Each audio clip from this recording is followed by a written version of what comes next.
Welcome to the podcast created to bring you the latest furniture industry news, where we delve deep into the latest trends, changes, and challenges facing the furniture industry. Today, we'll journey through a series of insightful discussions, ranging from the impact of fluctuating interest rates on furniture sales to the sweeping effects of new FTC regulations. We'll also explore emerging technological trends as seen at the Canton Fair, and examine the dynamic evolution of upholstery fabrics. In this episode, expect to hear about pivotal movements that are changing the landscape, such as leadership transitions within prominent companies and strategic shifts like Room & Board's groundbreaking move to employee ownership. We'll assess the significance of Wayfair's Way Day promotions and report on the financial performance of industry leaders amid challenging economic climates. So, whether you are a seasoned industry professional or simply passionate about furniture and design, this episode promises to deliver valuable insights to keep you informed and ahead of the curve. Stay tuned as we unpack the stories shaping our industry, examine the data, and provide you with the knowledge that matters. Let's get to the heart of what's truly new in furniture. As we turn our gaze towards a trend that is shaping consumer behavior in the furniture industry, the impact of interest rates on furniture sales. It's a topic that has sparked conversation throughout the industry, particularly over the past year. The current levels of mortgage rates are, undeniably, having a profound effect on some consumers' decisions to purchase homes, and by extension, furniture to furnish those new spaces. Interestingly, the influence of interest rates seems to wane or intensify depending on the buyer's age. Our latest consumer insights. Now research offers quite revealing data. Only 7% of surveyed consumers bought a home in 2023, but within that small proportion, there is a marked divergence in reactions to high interest rates. A not insignificant 24% stated that these mounting rates exert a substantial influence on their furniture buying activities. Diving deeper into the generational split, those within the baby boomer category, age 60 and over, represent less than 1% of those voicing significant concern, a detail likely attributed to greater financial stability in that cohort. Among younger generations, though, the interest rate sting is sharply felt. According to the research, Gen Z and younger millennials each make up 27% of those feeling the heat, followed closely by 24% of older millennials, and rising to an even more notable 31% of Gen X consumers. These consumers have voiced that the interest rate hikes make it more challenging to buy furniture outright, redirecting them towards purchasing over time piecemeal or delaying the acquisition of essential pieces for extended periods post-move-in. This sentiment can heavily sway market dynamics, influencing how retailers approach pricing and value propositions. At the recent High Point market, the discussions weren't purely transactional. They revolved around adapting to the needs of consumers who are now more budget-conscious and carrying other financial burdens. Vendors reported strong written orders, a positive indicator for future sales, even as some product delivery to dealer floors may take months. It seems the industry is cautiously balancing optimism with realism, as despite the persistence of high interest rates, consumers continue to hunt for the best deals, and a better mixture of products and values seems to be on the horizon. The road to recovery for the second half of this year and beyond is being cautiously paved, as retailers and manufacturers alike strive to provide what consumers want at prices they can afford. It's a nuanced strategy in uncertain times, but as anyone with an eye on the trends will tell you, it's a necessary one. In a significant shift for American employers and workers alike, the Federal Trade Commission has manifested its power by enacting a final rule to prohibit non-compete agreements. This landmark decision carries substantial weight for every sector, furniture included. With this new ruling firmly in place, employees in our industry now bask in the liberating prospect of mobility without the shackles of contractual constraints that once barred them from joining competing organizations or embarking on independent ventures. The previous landscape, where non-compete clauses were commonplace, often stifled innovation and forestalled the advent of new business entities, particularly among the ranks of the burgeoning startups. These agreements historically have been perceived as deterrents to an individual's professional growth and earning potential, effectively binding them to their current employers with limited room for negotiation or advancement within their chosen fields. Removing this barrier, as FTC Chair Lena M. Khan puts it, ensures Americans have the freedom to pursue a new job, start a new business, or bring a new idea to market. The implications for the furniture industry could be monumental. We may soon witness a surge of new business formations by design-savvy entrepreneurs, an invigorated competitive landscape, and possibly a rising tide of innovation across design, manufacturing, and retail sectors as a result of this newfound professional liberty.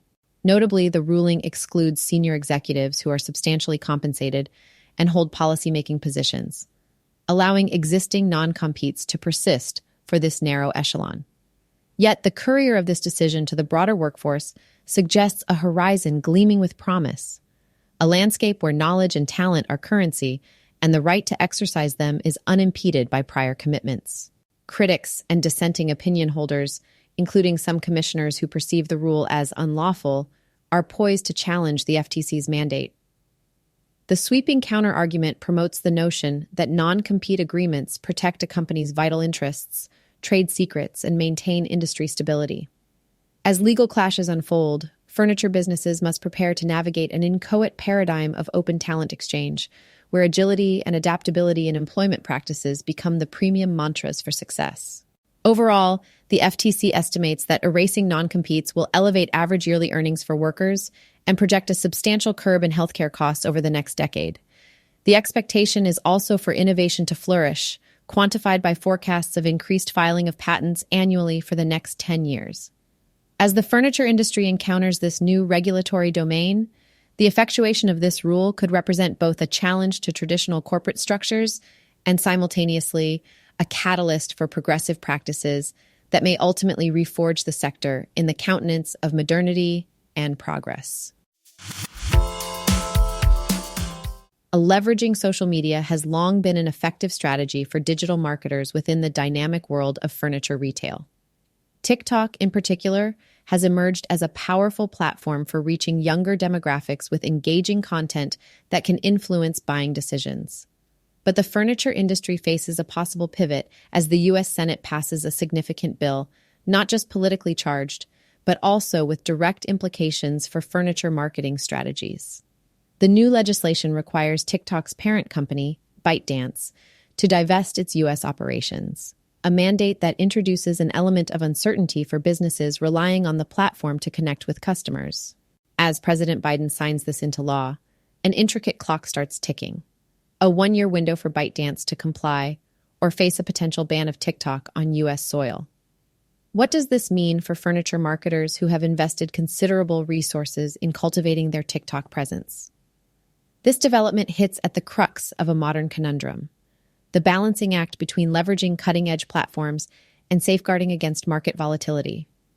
It underscores the importance of a diversified social media portfolio in digital marketing. Brands may have to reevaluate and adjust their digital strategies, placing a premium on adaptability and foresight. Arjun Singh, a distinguished author on competitive strategy, suggests that scenario planning becomes crucial in light of such uncertain terrain. It's prudent to construct both best and worst-case plans, assessing and shaping marketing strategies tailored to each possible outcome.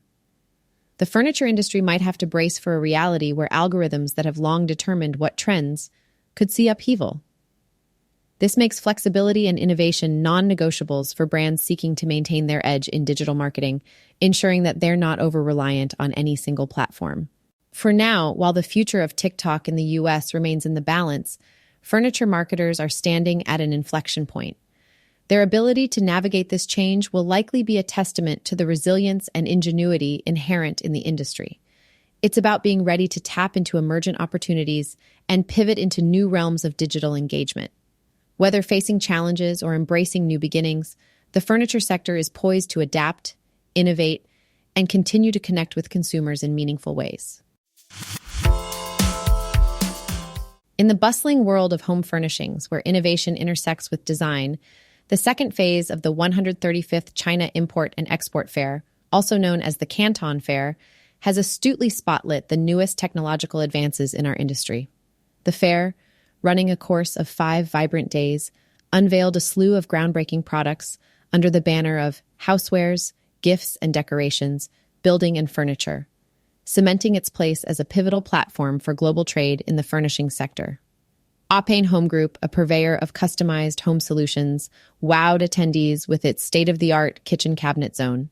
This marvel not only aligns itself with the aesthetic preferences of Generation Z, but also deftly integrates a dining island and a light interactive platform, boasting ample storage and accommodating modern appliances in an efficient, aesthetically pleasing manner. Shenzhen Zhongshen bedding technology brought forward-thinking comfort to the fold with their eco-friendly, glue-free mattresses, cleverly utilizing AI technology.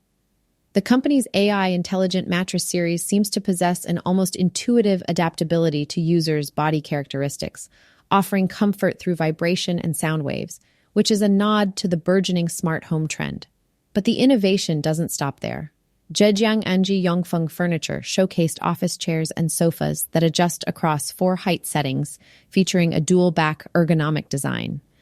The company's dedication to the ergonomics of workplace furniture is not just a nod to the importance of comfort, but also to health and productivity in the workspace.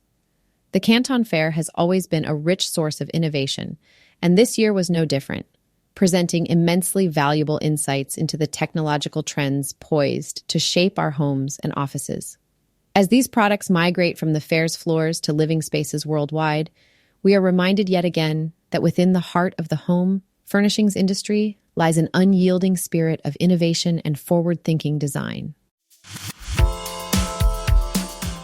As the tides of home fashion trends rise and ebb, the once dominant boucle begins to share the spotlight.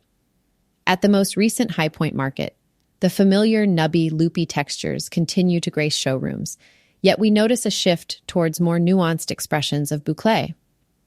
Manufacturers seem to be tuning the fabric's scale down, tightening those once loose weaves into finer, more subdued textures. In this shift, we see a pivot towards longevity and versatility within design preferences. While boucle in its classical form, the cozy, tactile whites and creams, remains a mainstay, we're seeing an injection of color, lending the fabric a new lease on life as a refreshed neutral. Our conversations at High Point hint at alternative textiles poised to potentially take the baton from boucle. The spotlight turns to mohair and faux fur, with the former revered for its luxe, silky pile, and the latter offering an approachable take on opulence. Examples from Mo's nod towards this direction. Their Eckersley lounge chair frames sumptuously textured faux fur within sleek oak, casting a contemporary light on timeless elegance.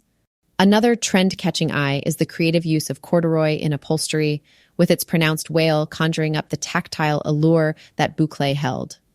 Woven Bird, for instance, extrapolates this trend toward the dramatic, with an office chair swathed in extra-wide cord, making a bold statement that speaks both to comfort and an avant-garde visual aesthetic. While boucle's essence as a classic isn't dismissed, manufacturers like Meridian Furniture are exploring the spectrum of tactile experience with alternatives, like sumptuous chenilles and rich velvets, to offer consumers and designers alike a refreshing take on textile innovation. In every fiber and thread, the evolution of upholstery fabrics reflects the fluidity of our industry's creativity, a testament to its ever-adaptive nature.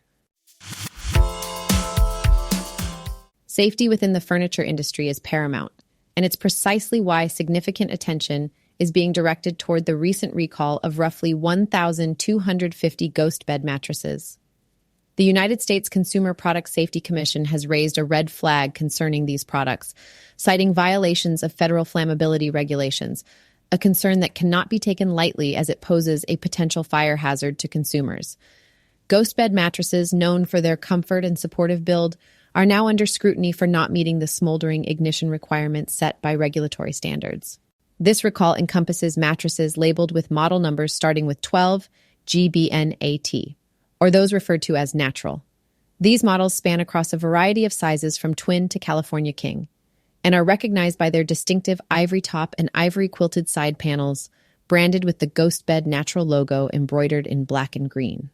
Despite no reported incidents or injuries, the urgency to correct this oversight is palpable. The company is actively engaging with consumers, providing them with the necessary remedies to mitigate the risk. Customers are advised to cease using these mattresses immediately and to contact GhostBed for a complimentary mattress cover that aligns with the required safety standards. Communication lines via phone and email are wide open, and the company has even taken it a step further by reaching out proactively to all known purchasers to inform them about the remedy options available. This proactive approach by GhostBed showcases the industry's commitment to customer safety and emphasizes the importance of swift action in the face of potential hazards. Alan Hirschhorn, GhostBed's executive vice president, has conveyed that this mishap was due to a small batch of incorrectly finished fabric from one of their contract manufacturers. By quickly rectifying the issue through a simple solution, a replacement cover, they display a determination to ensure customer safety without causing undue panic or inconvenience. It's a reflection of the furniture industry's broader ethos, to not only provide products that enhance the consumer's quality of life, but to also guarantee that these products meet stringent safety criteria. GhostBed's response is a reassuring testament to the industry's vigilance and readiness to act for the well-being of its customers. As we see here, when a safety concern arises, the furniture industry doesn't just take notice, it takes action. In a move that's as strategic as it is commendable, Room & Board has taken a bold step into a future where employees aren't just workers, but stakeholders. By transitioning to a 100% employee stock ownership plan, or ESOP, this Minneapolis-based retailer is placing ownership into the hands of its 1,100 employees. Now, this isn't merely a gesture of goodwill. It represents a profound shift in the company's very DNA, signaling a commitment to shared prosperity and success. John Gabbert, the founder and chairman of Room & Board, explored various avenues for future ownership, from going public to private equity. However, none resonated with the company's ethos quite like the ESOP. This decision is rooted deep in the company's values of respect, accountability, transparency, and collaboration. Gabbert's vision extends beyond the conventional corporate narrative, embracing a model that intertwines the company's well-being intimately with that of its employees. What's truly striking here is that Room & Board isn't new to trailblazing corporate practices that focus on employee well-being. They've historically pioneered moves like establishing significant company wages and were ahead of the curve in offering same-sex partner benefits. Their latest decision to cement their dedication to staff members in a tangible and lasting way speaks volumes about where they see the heart of their business. As the furniture industry navigates through challenging economic storms, Room & Board's ESOP might well be a beacon, shedding light on alternative corporate structures that can drive sustainable growth. It is a statement that companies can indeed prosper without losing their soul, ensuring the rewards of success are shared broadly rather than concentrated at the pinnacle. It's a step that could potentially inspire industry-wide transformation, redefining not just company culture, but also the very fabric of industry practices. In the dynamic landscape of the furniture sector, executive movements can herald shifts in strategy, vision, and corporate direction. Recently, we've seen a noteworthy change at the helm of Anmore, formerly known as International Market Centers. The organization welcomed Jonathan Perchik as its new chief executive officer, taking the reins from Bob Marisich, the founding leader who has transitioned to executive chairman of the board.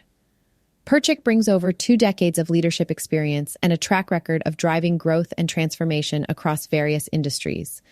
His appointment serves as a clear indicator that Anmore is tailoring its strategy to meet the demands of an ever-changing market landscape. At the same time, Dorothy Belshaw ascends to the role of president, cementing her 32-year tenure in the wholesale marketplace. These strategic moves showcase Anmore's commitment to a customer-first approach, which has underpinned its success to date. The incoming CEO's resume indicates a focus on the integration of cutting-edge technology and strengthening customer relationships. In fact, under his previous leadership, Travel Centers of America was recognized as one of Newsweek's most trustworthy travel and leisure companies. With plans to maintain offices in Atlanta, Las Vegas, and High Point, Perchik's omnipresence signals a hands-on approach to understanding the ecosystem of the industry across key furniture markets. In sharp contrast to the usual cautious optimism accompanying such changes, there is a palpable sense of anticipation about the innovative strategies Perchik and Belshaw will bring to steer Anmore forward. Their leadership will no doubt seek to address the challenges of the contemporary global market while maintaining the core values that have catapulted and more to its status as a linchpin in the furniture industry. In less than a week, the picturesque Villa Erba in Cernobbio will don the prestigious mantle of hosting Propost 2024. This international gathering is solely dedicated to those at the apex of upholstery, fabrics, and curtains. As we anticipate this event, it's pertinent to recognize the influence and scope of such a gathering in our furniture fabric sector. This year, Propost convenes 79 exhibitors, with a nearly equal split between international and Italian firms, a testament to the global caliber of the trade show. These participants have been meticulously screened, ensuring only the highest caliber showcase their wares. Attendance signifies not only superior quality, but an unwavering commitment to design innovation. Key to this year's exposition is the partnership with the Italian trade agency ICE, facilitating the convergence of selected buyers from no less than 15 countries. This speaks volumes of Propost's international allure and its capacity to draw diverse markets into its sphere of influence. For professionals in our industry, Propost isn't just a spectacle of luxury and design. It's a barometer for the market's direction, signifying which textures, color palettes, and technical advancements will grace our showrooms and, consequently, our clients' homes in the times to come. Attendees can expect more than just an exhibition. It's a sensory journey through textures and hues, a tactile embrace of innovation and tradition. It's also an opportunity to network with the industry's best, ensuring the dialogue surrounding design and fabric is as rich and vibrant as the materials on display. As we preview Propost 2024, one thing is clear: the insights gained here will ripple through the industry, influencing not just the forthcoming year's trends, but shaping the very fabric of home furnishing's future. Now let's shift to the online sector, where e-commerce giant Wayfair is gearing up for its highly anticipated annual sale event. Yes, I'm talking about Way Day, returning in May with a 3-day shopping extravaganza, promising discounts of up to a staggering 80% off on an extensive array of home-related products.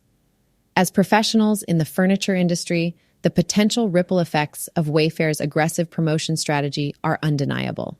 With free shipping, flash deals, and a plethora of doorbusters lined up, this event could bolster Wayfair's market position significantly in a period still marred by cautious consumer spending.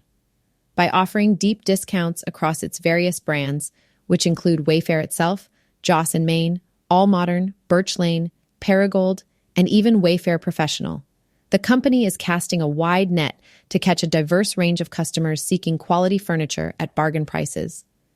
Moreover, Wayfair is adding a layer of exclusivity with its Win Your Dream Cart initiative and additional discounts for app users.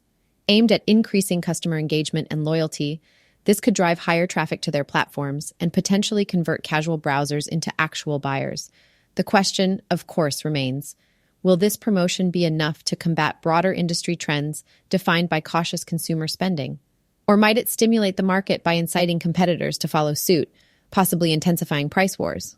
Wayfair's strategy may not only set a precedent for sale events, but also serves as a litmus test for the vitality of the online furniture retail segment. The stakes are high, but Wayfair seems poised to make a bold statement in the e-commerce space, one that undoubtedly warrants our attention as we navigate through the ebbs and flows of this dynamic industry. In today's bedding industry update, we're turning our focus on Sleep Number and its performance in the first quarter. The headline isn't one of restful nights for the vertical mattress company, as Sleep Number has faced a net loss of $7.5 million, a stark contrast to the $11.5 million in net income reported in the previous year's first quarter. With the economy showing recessionary behavior, it's no surprise that the bedding sector is feeling the squeeze, and Sleep Number's net sales reflect this downturn, sliding 11% to a total of $470 million. The company has made strides to reduce operating expenses, conserved by $24 million before restructuring costs in the quarter, and has also reported an increase in cash flow by $21 million, compared with the first quarter of last year. We continue to prioritize paying down debt and reducing leverage, emphasized Shelley Eibach, Sleep Number's chair, president, and CEO, illustrating a commitment to reverse the tide. This data reflects a broader trend within the industry of suppressed consumer spending on non-essential high-value items like luxury mattresses. Sleep Number also anticipates ending the year with 30 fewer company-owned stores as it trims operations amidst these challenges. With forecasts predicting a mid-single-digit net sales decline for the year, it's clear that the company, and indeed the wider industry, is bedding down for a year of adjustments, hoping to awaken to a more prosperous future. Ethan Allen Interiors, a name synonymous with quality furniture and design, has faced a discernible trend of lagging sales for the past 6 financial quarters. In their recent third-quarter figures, the company reported yet another dip, a 20.1% plunge in consolidated net sales, which totaled $146.4 million, down from the emerging post-pandemic demand. This marks the 6th consecutive quarter of sliding sales for the esteemed retailer, as consumer behavior continues to shift in response to broader economic pressures. Interestingly, Ethan Allen's retail segment experienced a less severe decline in written orders compared to wholesale, indicating that while sales are down, customer engagement at the retail level maintains some resilience. The drop in wholesale activity, however, contributed significantly to the overall sales decrease, highlighting the interdependence of these segments in the face of consumer spending hesitancy. In response to these challenges, Ethan Allen is not standing idly by. Farooq Kathwari, chairman, president, and CEO of Ethan Allen, has underscored the array of strategic initiatives underway to reinvigorate the brand and boost customer interest. These initiatives span from product innovation to enhanced marketing campaigns, all building on Ethan Allen's strong legacy in American-made furniture and a robust distribution network providing personalized service.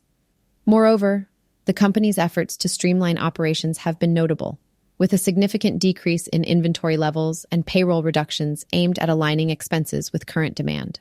But perhaps the most forward-looking aspect of their strategy is the push to reposition Ethan Allen as the go-to for interior design expertise, thereby elevating customer experience across their retail footprint.